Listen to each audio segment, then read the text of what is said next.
Bonjour, donc voici notre montage. Cette fois-ci, c'est un montage amplificateur inverseur et amplificateur non inverseur. Donc, on va travailler toujours dans le régime linéaire. Il est conditionné par la réaction négative entre la borne E- et la sortie. Donc, voici notre amplificateur opérationnel. La première chose à faire, c'est de faire la liaison entre la borne négative ou bien entre la tension E- et la sortie. Je place la masse par rapport à laquelle je représente les différentes grandeurs. Je court-circuite la borne positive, je la relie directement à la masse. Je place un générateur de tension côté de la borne négative et je mesure la tension de sortie côté sortie de l'amplificateur. Je représente les grandeurs E+ et E-. Donc, amplificateur idéal E+ égale à I- égale à 0. La réaction négative, ça veut dire que Y égale à 0, ça veut dire que E+ égale à E-. Donc, je déconnecte l'amplificateur, voilà, pour voir un petit peu les différentes branches. Donc là, je prends le potentiel E-.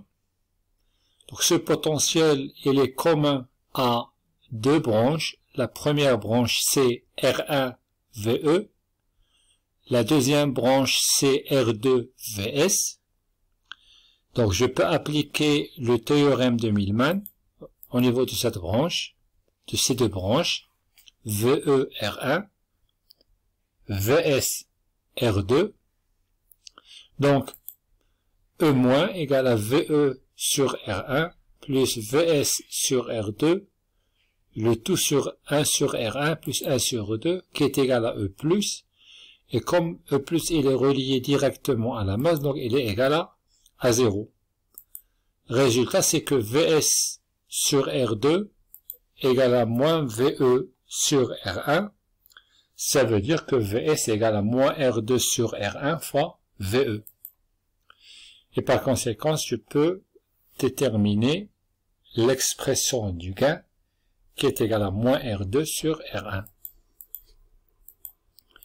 On peut faire une autre méthode en appliquant les lois de May. Là, je dois représenter toutes les grandeurs, à savoir le courant I-, le courant I+, les tensions inverseuses, tensions non inverseuses. Je prends le même montage, sauf que la méthode change. Ça veut dire je vais travailler avec des circuits. Par exemple, la maille 1, constituée par la tension VE, R1 et E-. Voilà mon premier circuit, ma première maille. Donc, VE, c'est VR1 plus E-. VE égale à R1I1 plus E-. On applique la loi de d'Ohm. Or, E- égale à E+, et E+, elle est reliée directement à la masse, donc égale à 0. Donc, ça nous donne que VE égale à R1I1. Passons à la deuxième maille, constituée par E- R2 VS, c'est une maille de sortie. Ça nous donne que E- égale à VR2 plus VS. Donc, 0 égale à R2I1. Je précise ici que j'ai un nœud. Mais comme le courant I- il est égal à 0, donc le courant I1, il passe et je le retrouve ici. Donc 0 égale à R2I1 plus VS, ce qui nous donne que I1 égale à moins VS sur R2. Donc, d'après les deux équations 1 et 2, on peut se débarrasser de I1 et on trouve VE égale à moins R1 sur R2 VS. Et comme je suis intéressé par la tension de sortie, en fonction de la tension d'entrée, je trouve VS égale à moins R2 sur R1 VE, et par conséquent, on peut déterminer le gain. Et on trouve le même résultat. En faisant une simulation sur MATLAB, je prends deux résistances différentes, avec un rapport de 10. Je prends un signal d'entrée sinusoïdal. En utilisant cette relation, VE égale à 1 fois sinus, donc VS sera moins 10 fois. Donc, en termes d'amplitude, je vois bien que le signal de sortie ou la tension de sortie, il est très importante par rapport au signal d'entrée, par rapport à la tension d'entrée. Et ce signe moins se traduit bien par une inversion de phase. Ça veut dire que lorsque la tension VE atteint un maximum, la tension VS, elle atteint un minimum. Ce qui prouve que notre montage est un montage inverseur de phase. Maintenant, pour le montage amplificateur non inverseur. Il suffit juste de changer les bornes. Au lieu d'appliquer la tension au bord de moins, on l'applique au bord de plus. Donc VE ici, c'est E+, V-, il est là, E-. Donc, E+, il est là. Toujours l'hypothèse que c'est un amplificateur idéal. La réaction négative, c'est-à-dire que epsilon égale à 0. Et là, on peut utiliser soit le théorème de Millman, ici, soit le diviseur de tension, c'est pareil. Donc, en utilisant le théorème de Millman, tout d'abord, je précise les branches. On a deux branches. On a la première branche qui a comme potentiel commun E-, c'est la première branche, c'est R1 avec le potentiel 0, il n'y a rien ici.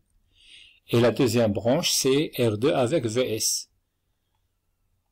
Comme on peut appliquer facilement le diviseur de tension, c'est pareil. Étant donné que j'ai un courant qui passe par R1 et par R2.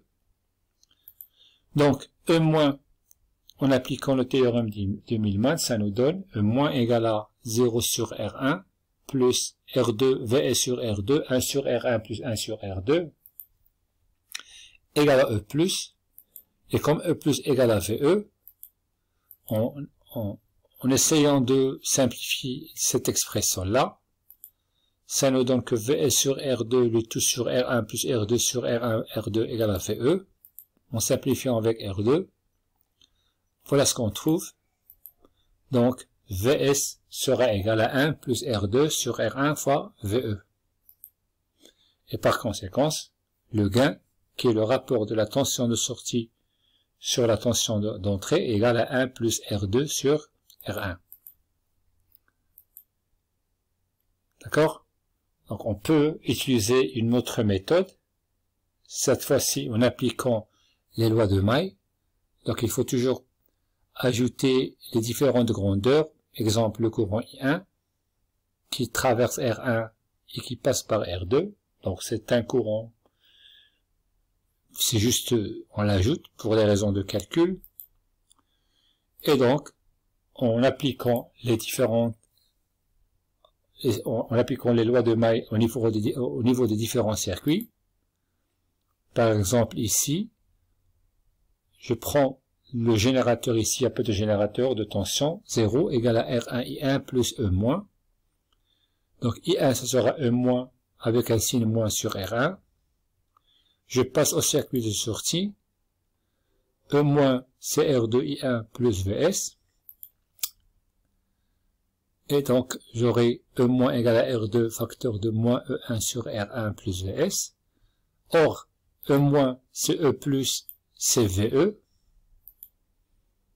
Donc, je vais remplacer ici E- par VE.